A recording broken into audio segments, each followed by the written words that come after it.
નમસ્કાર, welcome to GSTV. દર્શક મિત્રો, GSTVના વિશેષ કાર્યક્રમમાં આપનું સ્વાગત છે. જેમ કે આપ જાણો છો, ગઈકાલે આપણે ભારતના ટેકનોક્રેટ અને ટેલિકોમ્યુનિકેશન ક્રાંતિના પ્રણેતા સાયન્ટિસ્ટ સેમ પિત્રોડા સાથે અનેક વાતો કરી હતી, જેમાં આપણે ભારત સાથે સંલગ્ન ઇશ્યુઝ અને મુદ્દાઓ લીધા હતા. આજે આપણે એમની સાથે વાત કરીશું આંતરરાષ્ટ્રીય સ્તરે ઇકોનોમીથી લઈને પોલિટિકલ, સોશિયલથી લઈ અને સાયન્ટિફિક ડેવલપમેન્ટ્સથી લઈને દુનિયા ક્યાં જઈ રહી છે, એ કેવી રીતે જોઈ રહ્યા છે, એના વિશે વાત કરીશું. એ ભલે અત્યારે ભારતથી દૂર હોય, પરંતુ એમની સાથે વાત કરતા આપણને લાગે કે પળે પળે એક ભારત એમનામાં અમેરિકામાં બેઠા બેઠા પણ ધબકે છે. એમની પોલિટિકલ, સોશિયલ, સાયન્ટિફિક અને ઇકોનોમિક કોન્શિયસ આજે પણ એટલી જ જાગૃત છે, ભારત સાથે એટલી જ જોડાયેલી છે. સેમભાઈ, આજે પણ આપનું GSTVના વિશેષ કાર્યક્રમમાં સ્વાગત છે અને great to see you your cheerful face always. આપને જોઈને લાગે કે ઉંમર એ બીજા માટે ગણવાનો વિષય હોઈ શકે, પણ એક સાયન્ટિસ્ટ માટે તો માત્ર ખાલી એક પ્રક્રિયા છે. Great to see you again. સેમભાઈ, આજે ઇન્સિડન્ટલી આજે આપણે બીજા દિવસે મળ્યા છીએ, ત્યારે એક ભારતમાં બહુ મેજર ડેવલપમેન્ટ છે કે આપ જેમ જાણો છો કે રાહુલ ગાંધીની અમેરિકાની યાત્રામાં આપ એમની સાથે રહ્યા હતા. તો આજે રાહુલ ગાંધીને સુપ્રીમ કોર્ટે રાહત આપી છે, તો એના વિશે આપનું શું કહેવું છે સેમભાઈ? જો હું કોઈ લોયર નથી, એટલે મારી લીગલ એક્સપર્ટીઝ ન ગણતા મારી દ્રષ્ટિએ સત્યની જીત થઈ છે. મારી દ્રષ્ટિએ એમના પર જે અત્યાચાર ચાલતો હતો, એટેક ચાલી રહ્યો છે છેલ્લા કેટલાય વર્ષોથી, એ રિઝનેબલ નથી. સો સુપ્રીમ કોર્ટનું જે ડિસિઝન છે, we all welcome it. I think it is a victory of the truth and some hope in the future of India કે સુપ્રીમ કોર્ટ જ્યારે જ્યારે જરૂર પડશે ત્યારે સત્યનો સાથ લેશે અને દેશને સાચી દિશા બતાવશે. આ તો રાહુલ ગાંધી જે કહેતા ના કે મોહબ્બતની દુકાન ખોલી છે, આ એક એક્ઝામ્પલ છે કે હેટ ફેલાવાથી ન લોકોનું કે ન દેશનું ભલું થશે. દેશના ભલા માટે truth, trust, love, inclusion, diversity, democracy, freedom, justice બહુ જ જરૂરી છે અને સુપ્રીમ કોર્ટે આજે આપણને ક્લિયરલી દિશા બતાવી છે. જી સેમભાઈ, very well said. It couldn't have been more diplomatic and precise than this. સેમભાઈ, એક આપણે ઇન્ટરનેશનલ મુદ્દાઓ પર વાત કરતા પહેલા એક આપનો પ્રતિભાવ જાણવો દર્શકોને ગમશે કે ભારતમાં અત્યારે જે ટેકનોલોજીકલ એડવાન્સમેન્ટ છે, હમણાં આપને ખ્યાલ હશે કે સેમિકન્ડક્ટરના ક્ષેત્રે માઇક્રોન ભારતમાં આવી રહી છે, ગુજરાત એનું હબ બનશે અને થાઉઝન્ડ્સ ઓફ કરોડ્સના પ્રોજેક્ટ, એવું કહેવાય છે કે આવનારા દશકામાં સેમિકન્ડક્ટર ક્ષેત્રે ભારત દુનિયાના 5 દેશોમાં એક આવશે. તો ભારતનો આ જે વિકાસ છે એને અમેરિકન ઇન્ડિયન્સ જે છે એ કેવી રીતે જોવે છે? ખાસ કરીને વડાપ્રધાનથી લઈને સરકારના કોઈ પણ મિનિસ્ટર્સની અમેરિકન ટૂર હોય ત્યારે જે ઉમળકો મળે છે, પણ એક સાયન્ટિસ્ટ તરીકે એક વિકાસની પરિભાષા અને આ જે ડેવલપમેન્ટ છે એને આપ કઈ રીતે મૂલવો છો? જો સર્વપ્રથમ તો credit goes to our founding fathers, જે લોકોએ હાયર એજ્યુકેશન પર પહેલેથી ખૂબ ધ્યાન આપ્યું. કારણ કે જ્યારે આપણને આઝાદી મળી ત્યારે આપણી પાસે કોઈ ટેલેન્ટ બહુ હતી નહીં, એટલે નહેરુઝ ઓફ ધ વર્લ્ડ ડિસાઇડેડ કે IITs, IIMs બનાવવામાં આવે. It was a great vision. અત્યારે આપણે જે બી ફળ જોઈ રહ્યા છીએ એ ફળના બીજ આપણા ફાઉન્ડિંગ ફાધર્સે વાવેલા. જેમ રાજીવ ગાંધીના ટાઈમમાં ટેલિકોમના બીજ વાવવા પડ્યા કે મૂક્યા, જેનાથી અત્યારે આપણને ટેલિકોમમાં આટલો ફાયદો થયો. એવી જ રીતે આપણા આઈઆઈટીના ભણેલા એક્સપર્ટ્સ દુનિયાના ખૂણે ખૂણે પહોંચી ગયા. અમેરિકામાં તમે જુઓ અત્યારે તો મોટી મોટી કંપનીઓ બધી are run by many Indians. There is not a single technology company of any substance where you will not find Indian talent. એટલે અત્યારે જે થઈ રહ્યું છે એ બધું આ છેલ્લા 5-7 વર્ષમાં નથી થયું, એ છેલ્લા 50 વર્ષમાં થયું છે. એક સમજવાની જરૂર છે. બીજું કે સેમિકન્ડક્ટર એ બહુ કોમ્પ્લેક્સ ફિલ્ડ છે. માઇક્રોનના આવવાથી I would not get too excited because the fundamentals of semiconductor industry are very different. We lost the boat when our semiconductor foundry was burnt during Rajiv Gandhi's time. We had a very good foundry at that time in Punjab.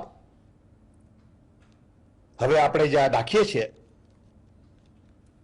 માઇક્રોનનું, એમાં મારી દ્રષ્ટિએ આપણે માઇક્રોનને ખૂબ વધુ advantage આપીએ છીએ, જરૂર કરતા વધારે. એ ડીલ મારી દ્રષ્ટિએ માઇક્રોન માટે વધારે સારું છે, ઇન્ડિયા માટે ઓછું સારું છે. પણ that's okay. Time will tell us કે ઇન્ડિયામાં સેમિકન્ડક્ટરમાં શું થઈ રહ્યું છે. જી semiconductor business is very complicated.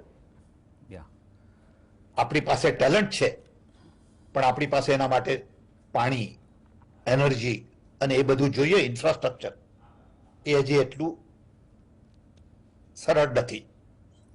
પણ I am happy that semiconductor is going to be getting more importance in India, and we will see. Time will tell us what is the right decision we made or not. સેમભાઈ, આપને જાણીને આનંદ થશે કે જીએસટીવીના દર્શકો દુનિયાના અનેક દેશોમાં છે અને માત્ર ભારત કે અમેરિકા જ નહીં, દુનિયાના મુખ્ય પ્રવાહો ઉપર નજર રાખીને બેઠા હોય છે અને એ અમારા એક્સપર્ટ્સ પાસેથી એનલાઇટન થવા માટે હંમેશા ઈચ્છતા હોય છે.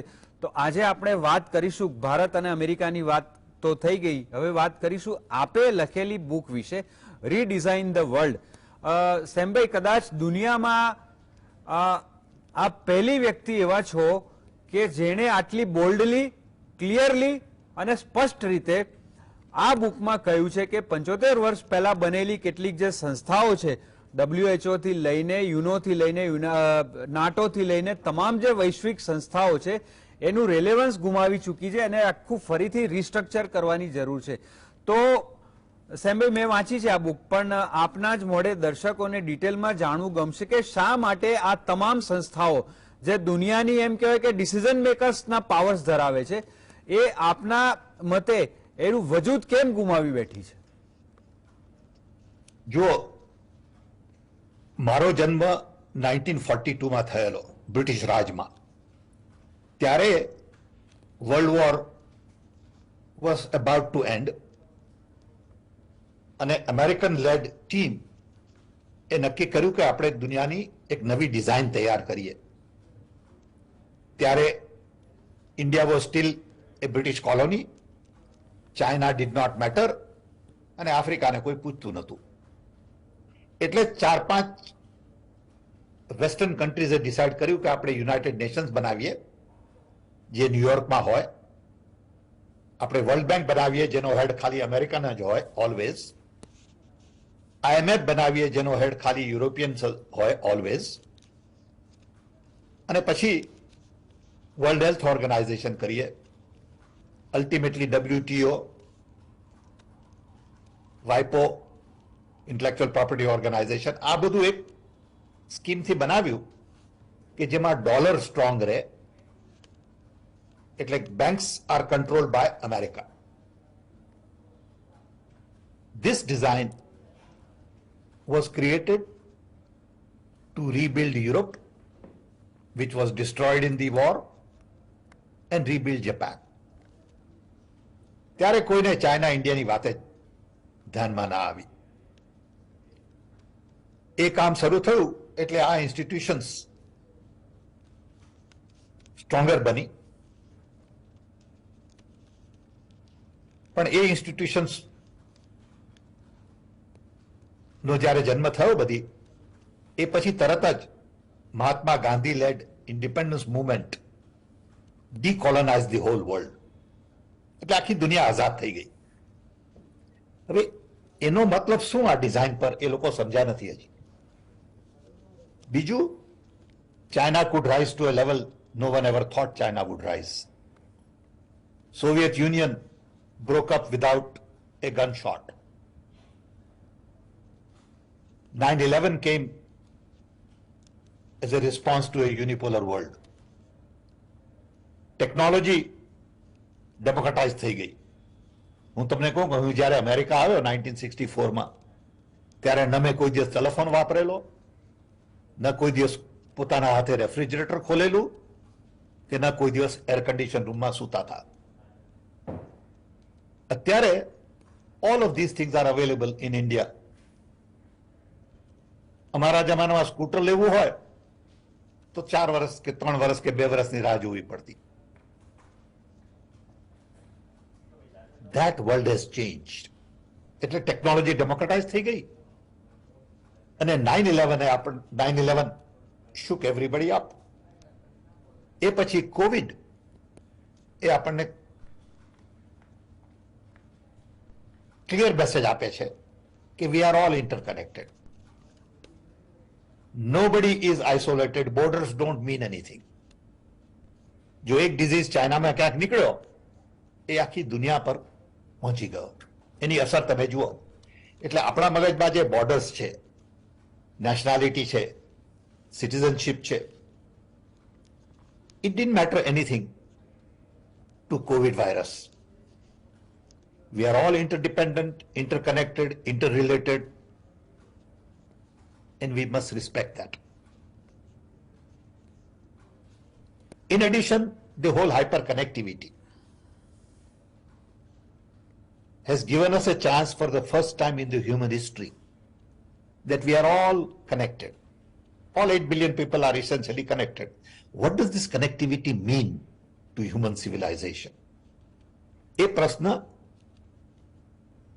મારે પૂછવો અગત્યનો હતો. એ પ્રશ્ન પૂછતા આઈ રિયલાઇઝ કે આપણી ડિઝાઇન જ હવે ઓબ્સોલ્યુટ થઈ ગઈ છે. 75 વર્ષમાં આપણે એક નવી ગ્લોબલ ઇન્સ્ટિટ્યુશન નથી બનાવી ઓફ ધેટ ઓર્ડર.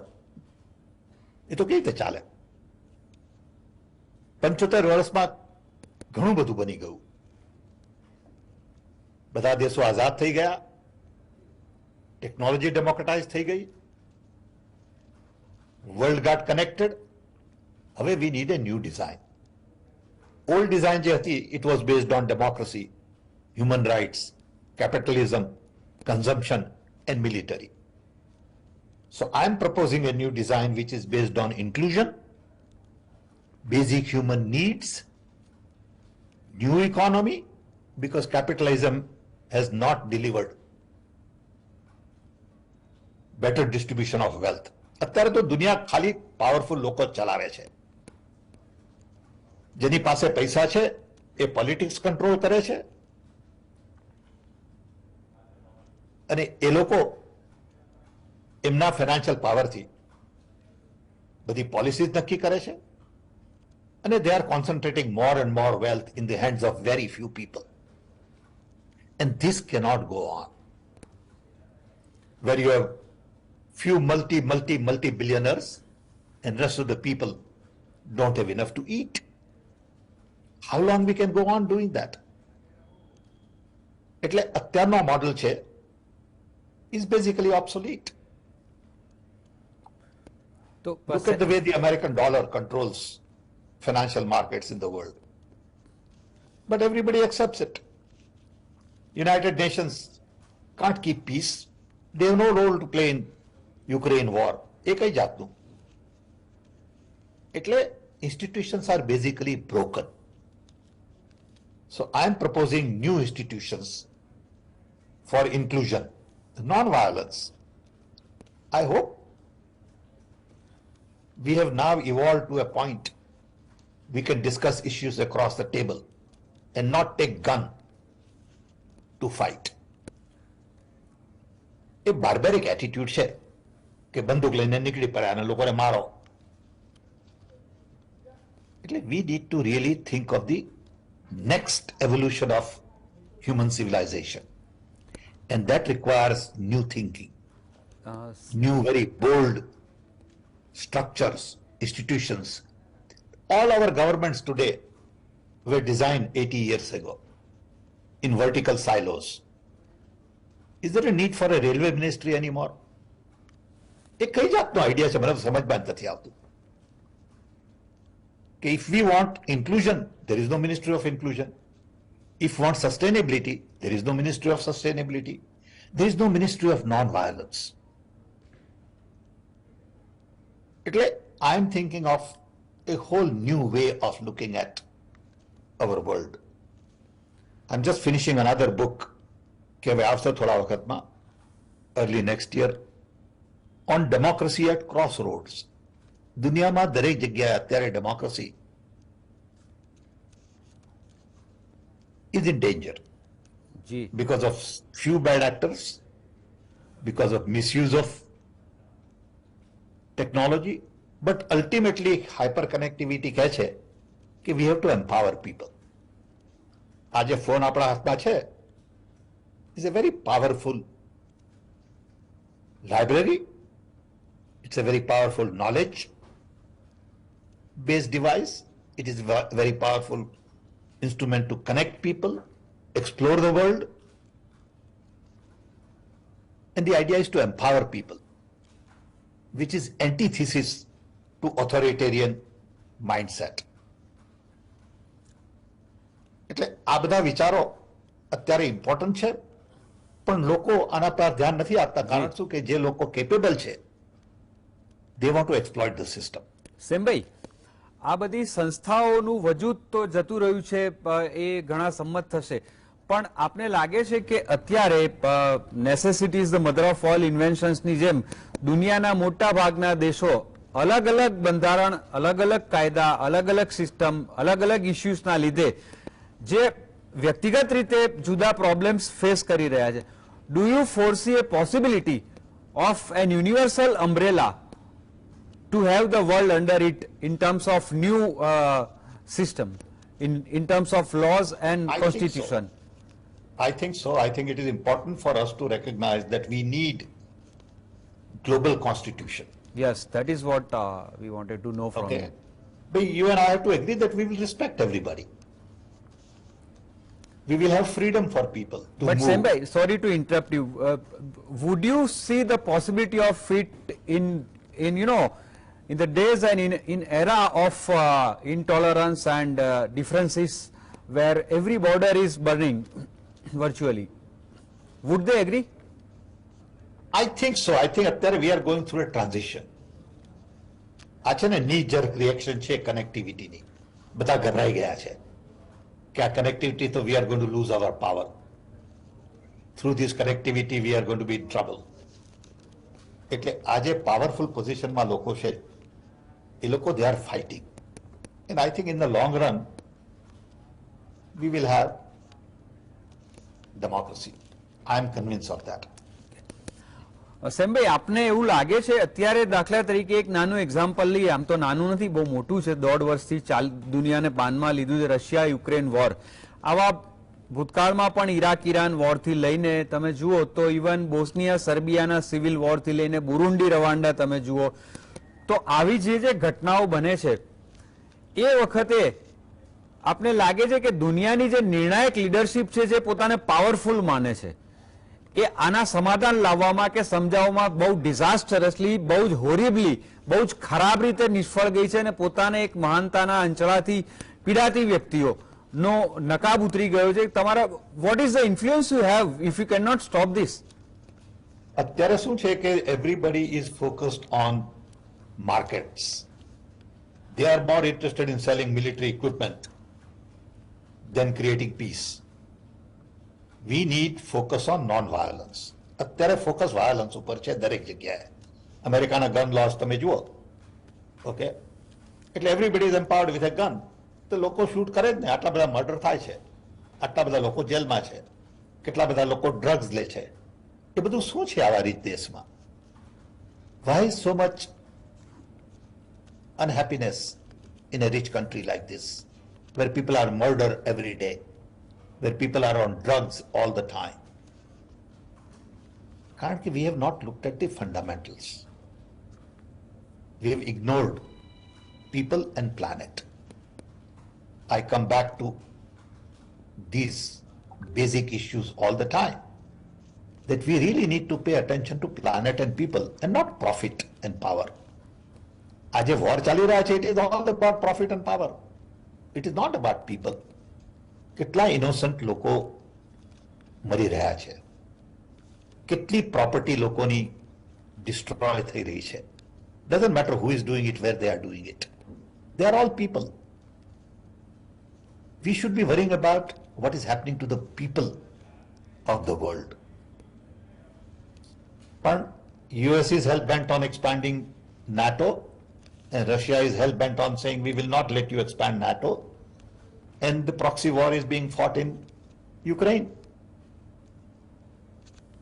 આનો કોઈ સોલ્યુશન મારી દ્રષ્ટિએ નથી લાગતું until you sit across the table. પણ નથી કરવું એવું લોકોને, કારણ કે મિલિટરી ઇક્વિપમેન્ટ બધાને વેચવા છે.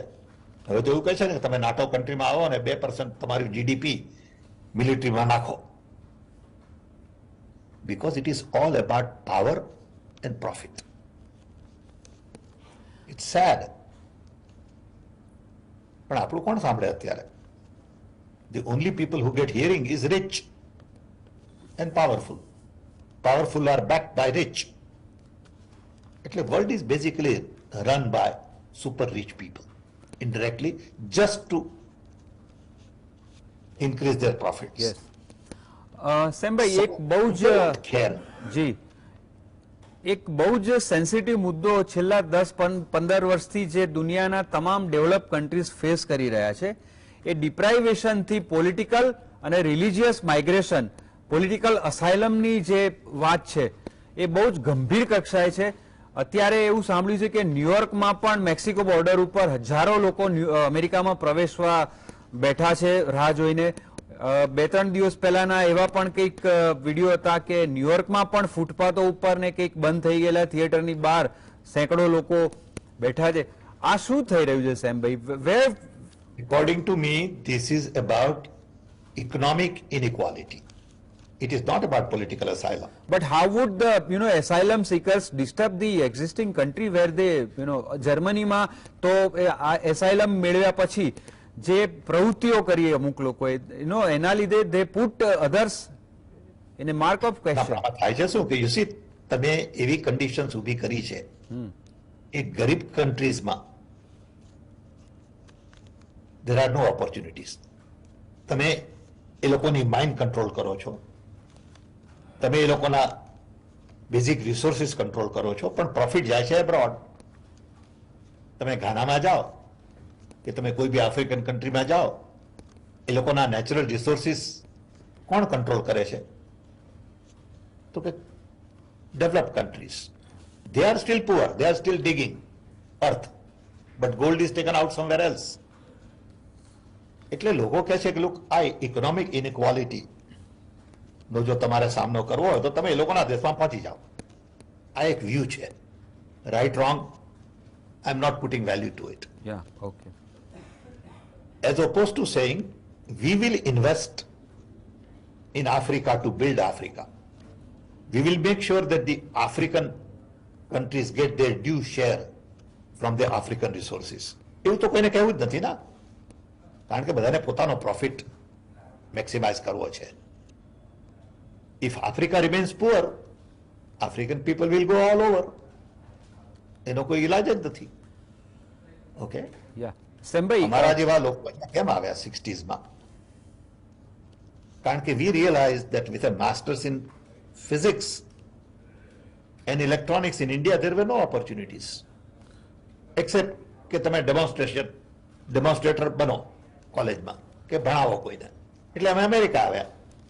કારણ કે Kennedy had decided to send man on to the moon. It was romantic. અને અહીંયા opportunities વધારે હતી. અત્યારે if you are in India, you can find more opportunities in India. So you may not want to come back. સેમભાઈ, Come to other countries. Sorry to interrupt you, પણ એક લાઈનમાં જવાબ જાણો તો કે અત્યારે જે આ પોલિટિકલ અસાયલમની સ્થિતિ અમેરિકામાં સર્જાઈ છે, I don't know whether you are in a position to comment on that or not, but does US administration is tackling it sensibly or just ignoring it? No, I think US administration is really trying to come to grips with it because it is a very complex problem. Yeah. Because immigration system is basically broken. Yeah. And And as a result, Yeah. people really don't know which way the system will move. On one hand, America needs more workers. On the other hand, we are not allowing people to come in. Okay? On one hand, America cannot survive without more health workers, without more agricultural workers. And the problem today is that there is a mismatch. Yeah. સેમભાઈ, કાર્યક્રમ પૂરો કરતા પહેલા એક છેલ્લો સવાલ જે મારો સવાલ નથી પણ અમારા ઘણા બધા દર્શકોએ કાલનો પ્રોગ્રામ આપનો બહુ જ ધ્યાનથી સાંભળીને એક સવાલ એમના મનમાં આવ્યો છે, વિનંતી કરી છે કે સેમભાઈને પૂછી શકાય. તો સેમભાઈ, લોકોનો સવાલ એક છે કે ગઈકાલે આપે કહ્યું કે આ એડમિનિસ્ટ્રેશન ભારતનું અત્યારે આપને ભારતમાં કોઈ નવા રોલ કે ડેવલપમેન્ટ માટે બોલાવે તો આપે સાફ ના પાડી કે અત્યારના સંજોગોમાં એ નથી. પણ નવું જે એક ફોર્મેશન થયું છે ઇન્ડિયા નામે વિરોધ પક્ષનું, એના નેતાઓ રાહુલ ગાંધીથી લઈને બીજા કોઈક રોલ માટે આપને બોલાવે તો વોટ વુડ બી યોર સે? I am 81 years old. I don't need a job. No, it's not about job. It's about સાંભળો તો ખરા. I don't need recognition. I don't need any formal role. I am doing what I am supposed to do from here for India, which I will continue to do in my own capacity. It may not be to everyone's expectation, but I cannot deliver to everyone's expectation. હું એક common માણસ છું. 81 year old is still working 12 hours a day, 7 days a week. I may not be able to do that 2 or 3 years down the road. એટલે what we need is younger generation and not my generation. I'm there. My love and affection will not change for India. Very well. Continue till I die. Yeah. Sembhai, very, very well said. And we respect your views and we always rather respect your observations. અને આપે 81 વર્ષ ઉંમર કહી એ તો બીજા માટે હશે. The way you have been working all these years, it's just a matter of numbers. And we wish and we pray that you keep doing that for years and years. And we will again come back to talk to you in future. સેમભાઈ, GSTV ના કાર્યક્રમમાં જોડાવીને national અને international perspective એકદમ સ્પષ્ટ રીતે honestly અને કોઈ છોછ વગર સીધા શબ્દોમાં આપવા બદલ અને અમને સૌને એનલાઇટન કરવા બદલ આપનો ખરેખર દિલથી આભાર. અને we wish you a great health. કોઈક વખત આપણે AI ઉપર વાત કરવી. Definitely, Sembhai. We will make another episode whenever it is convenient to you. And thank you for the opportunity. Yeah, same to you and have a nice day, sir. દર્શક મિત્રો, મળી આ જ પ્રકારના કાર્યક્રમ સાથે ફરીથી એકવાર. See you. Good night.